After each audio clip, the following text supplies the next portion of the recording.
In politics, as in war, it is the man who is not actively aggressive who is conquered. If the United States in Congress assembled shall determine that any state ought to be restrained from exercising certain privileges of sovereignty and independence, it shall be the duty of the several legislatures of the United States to enact such laws as may be necessary to give effect to the determination of Congress. It is impossible to rightly govern a nation without God and the Bible. I never expect to see a perfect work from an imperfect man. Happiness is not an ideal of reason, but of imagination. In framing a government which is to be administered by man over man, the great difficulty lies in this: you must first enable the government to control the governed, and in the next place oblige it to control itself. The first duty of society is justice. Why has government been instituted at all? Because the passions of man will not conform to the dictates of reason and justice without constraint.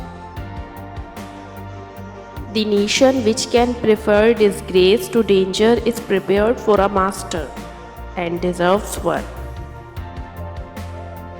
The inquiry constantly is what will please, not what will benefit the people.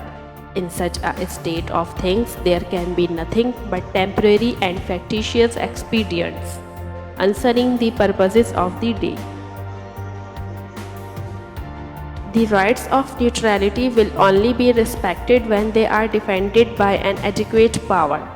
A nation despicable by its weakness forfeits even the privilege of being neutral.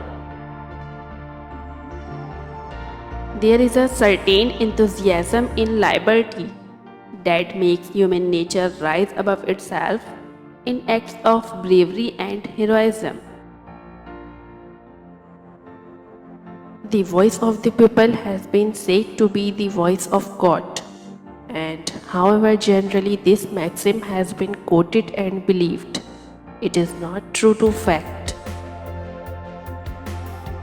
The United States of America right now has the strongest, most durable economy in the world. We are creating jobs. Those who stand for nothing fall for anything. To be good and to do good is all we have to do. To be trusted is a greater compliment than being loved. To secure the respect of others is to lay down the surest foundation of future greatness. To secure the favor and interest of people constituted into a body politic. This can only be done by conferring on them the most ample and equal powers. The safety of a republic depends essentially on the energy of a common national sentiment, on a uniformity of principles and habits, on the exemption of the citizens from foreign bias and prejudice, and on the love of country which will almost invariably be found to be closely connected with birth, education, and family. When the sword is once drawn, the passions of man observe no bounds of moderation. To cherish and stimulate the activity of the human mind by multiplying the objects of enterprise is not among the least considerable of the expedients by which the wealth of a nation may be promoted.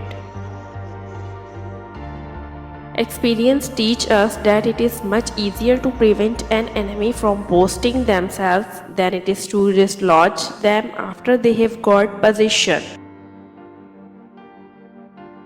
A promise must never be broken. A national bank is an institution of primary importance to the prosperous administration of the finance, and to the circulation of good money.